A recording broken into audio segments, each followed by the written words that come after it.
they were pretty loud. So when you think about it, it's not very often that people actually say what's on their mind. Whether it's for fear of repercussions or they worry about how people will view them after they show what they really think or they give their opinions. It's just not often done that people actually speak what they really feel. So I think I agree with this quote by John Wayne saying, "Never apologize and never explain is a sign of weakness." Too often people feel that they need to explain themselves or they need to apologize to people for offending them after they speak what's on their mind and they share their opinion on a certain topic. And I think it's just not always necessary. Sometimes you just have to say what you feel. You say what you need to say. So I want to use an example from this story that I read in high school. It was called 12 Angry Men. And those of you who don't know about this story, it's about a case where a teenage kid was accused of killing an older man. And the 12 jurors, basically, when they went to deliberate, they just all wanted to go home. They just didn't want to be there, so they all wanted to just vote him guilty. There was some evidence, but nothing really concrete to put him away. And they were just tired, like they just wanted to go home. So they all voted guilty, all 11 of them, except one of them. And he voted not guilty. And the rest of the jurors hated him because, oh, he voted not guilty. He doesn't want to just get this over with and just send the kid to jail.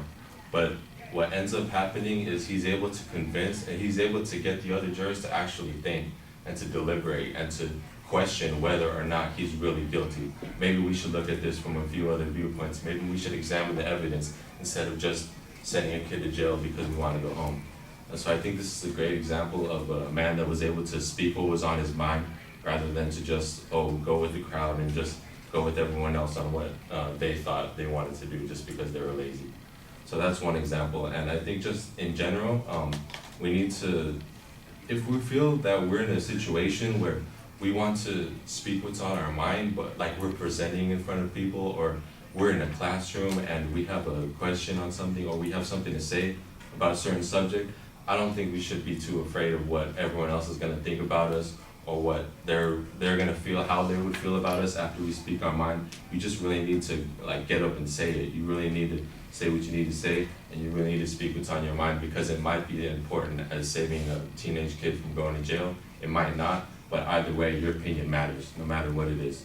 And another point I want to make is that you shouldn't feel the need to explain yourself all the time because everyone has an opinion. Everyone has thoughts. Everyone has things that they think should be done this way or that way, and everyone's different. We don't all think the same thing.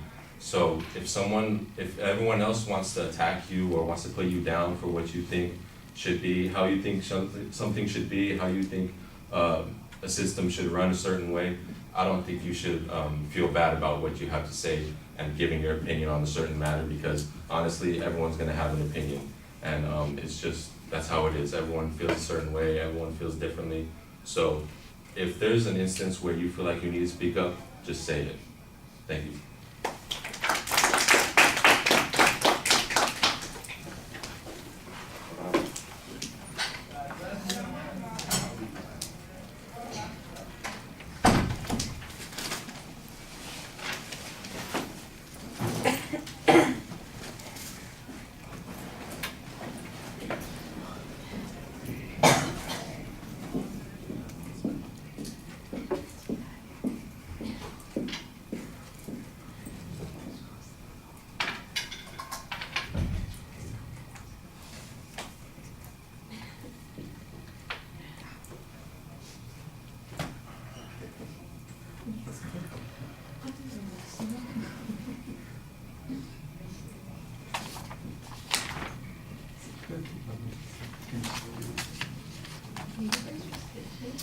All right, Jason, I like the clear statement that you had at the beginning. The identification of the topic is good. The perspective that you take on it is reasonable and interesting. I think that's a little bit different. There's not really a preview of what the structure is going to be, so that's a little bit of a problem. However, in the body of the speech, you do have a couple of examples that you're talking about, and I can pick up those things then. I think you could have a little bit stronger summary. You had a good exit line, but you could have a summary of what those points happen to be that you talked about.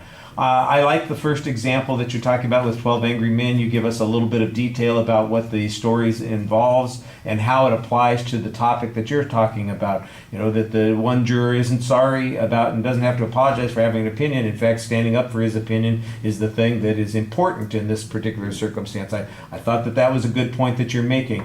It sounded to me like you were going to then struggle a little bit to come up with another idea, and I think you kind of latched on to the idea of talking about something that happens in the classroom, and that's a good point also. If that had been in the preview and you had another point, this speech probably would be, you know, the content-wise, it would be a lot stronger. As it was solid.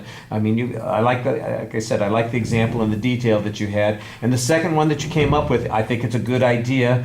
If you'd had it earlier, you'd have thought of a few more things to say about it.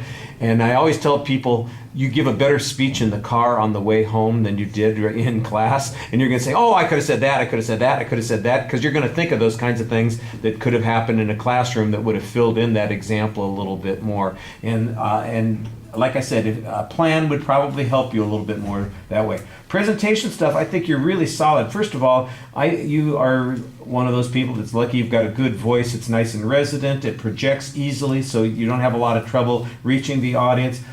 You are very fluent when you're speaking, so you've got that that also worked for you. Even though you have to think a little bit as you're talking, you're not hesitating when you're speaking. You're doing the best you can to kind of stay engaged with the audience, and I think that's good.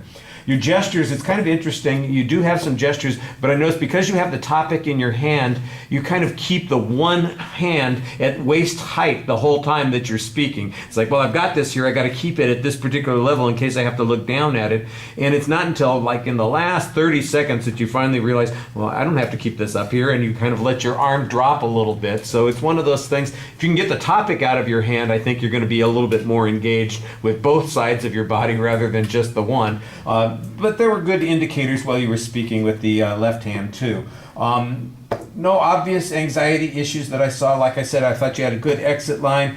The summary could be a little bit more complete because you're, in fact, one of the things that you can do is you can kind of rescue the content of a speech that wasn't as well organized as you wanted it to be while you were giving it by fixing that at the end, and I think that would have been something that would have helped you a little bit here. So think about doing those sorts of things in the future. All right, thank you.